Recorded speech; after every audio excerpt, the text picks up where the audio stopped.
All right, on the chapter 34 of Genesis. Got to get this chapter in before the melatonin kicks in because it's almost noon. I've been going to bed at 8 a.m. and now it's noon. So um, we'll see how that goes. So chapter 34 is the short chapter. We just finished chapter 33 where it talked about Jacob and Esau making peace and all that good stuff. So time heals all wounds, you know. So Genesis chapter 34 is revenge against Shechem. One day, Dinah, Leah's daughter, went to visit some of the young women who lived in the area. But when the local prince Shechem when the local prince Shechem, son of Hamor, the Hivite, saw her, he took her and raped her. But Shechem's love for Dinah was strong, and he tried to win her affection. He even spoke to his father about it. Get this girl for me, he demanded. I want to marry her. Isn't that crazy? Isn't that crazy just thinking about that whole thing right there? I don't even have to say anything, you know. Word soon reached Jacob that his daughter had been defiled, but his sons were out in the fields herding cattle, so he did nothing until they returned. Meanwhile, Hamor, Shechem's father, came out to discuss the matter with Jacob. He arrived just as Jacob's sons were coming in from the fields. They were shocked and furious that their sister had been raped. Shechem had done a disgraceful thing against Jacob's family, a thing that should never have been done. Hamor told Jacob and his sons, My son Shechem is truly in love with your daughter, and he longs for her to be his wife. Please let him marry her. We invite you to let your daughters marry our sons, and we will give our daughters as wives for your young men. And you may live among us. The land is open to you. Settle here and trade with us. You are free to acquire property among us. Then Shechem addressed Dinah's father and brothers. Please be kind to me and let me have her as my wife, he begged. I will give you whatever you require. No matter what dowry or gift you demand, I will pay it.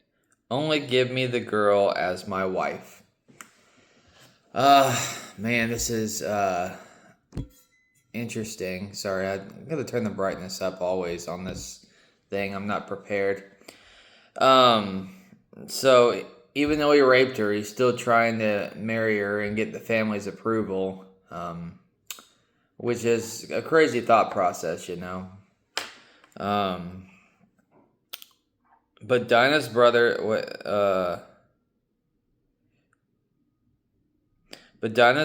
deceived Shechem and Hamor because of what Shechem had done to their sister. They said to them, We couldn't possibly allow this because you aren't circumcised. It would be a disgrace for her to marry a man like you. But here is a solution. If every man among you will be circumcised like we are, we will intermarry with you and live here and unite with you to become one people. Otherwise, we will take her and be on our way. Hamor and Shechem gladly agreed, and Shechem lost no time in acting on this request, for he wanted Dinah desperately. Shechem was a highly respected member of his family, and he appeared with his father before the town leaders to present this proposal. Those men are our friends, they said. Let's invite them to live here among us and ply their trade, for the land is large enough to hold them, and we can intermarry with them. But they will consider staying here only on one condition. Every one of us men must be circumcised, just as they are. But if we do this, all their flocks and possessions will be ours. Come, let's agree so they will settle here among us. So all the men agreed and were circumcised, but 3 days later their wounds were still sore. Two of Dinah's brothers, Simeon and Levi, took their sword, entered the town without opposition, and slaughtered every man there, including Hamor and Shechem. Simeon and Levi. I need to remember that,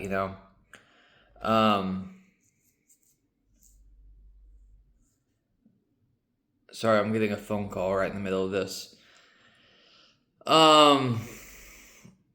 Just remember Simeon and Levi, right? Simeon and Levi. Isn't that crazy? They just killed all the men there. Like boom, boom, boom, boom, Like it's just an easy thing to do. They rescued Dinah from Shechem's house and returned to their camp. Then all of Jacob's sons plundered the town because their sister had been defiled there. They seized all their flocks and herds and donkeys. Everything they could, they laid their hands on. Both inside the town and outside in the fields. They also took all the women and children and wealth of every kind. Afterward, Jacob said to Levi and Simeon, You have made me stink among all the people of this land, among all the Canaanites and Perizzites. We are so few, and they will come and crush us. We will all be killed. Should we treat our sister like a prostitute? They retorted angrily. That's the end of chapter 34. What would you do in that situation for your brother or sister or someone? Think about your sister if they were raped. What would you do in that matter? I would be furious too. I don't have a sister, so if that happened in general, I don't know what I would do in that moment. Would I kill? I don't know. But something's coming to them, But killing all the men in that place, including Hamor and Shechem, that's a lot. So, as far as what Jacob said, he's kind of right. He's like, they're going to come after us now. We're the enemy. You kind of went overboard there, But that's what it is right now, And they said at the end, should he treat our sister like a prostitute? And apparently they kept Dinah under wraps still and didn't let her leave, So that's the end of chapter 34. On the chapter 35 tomorrow.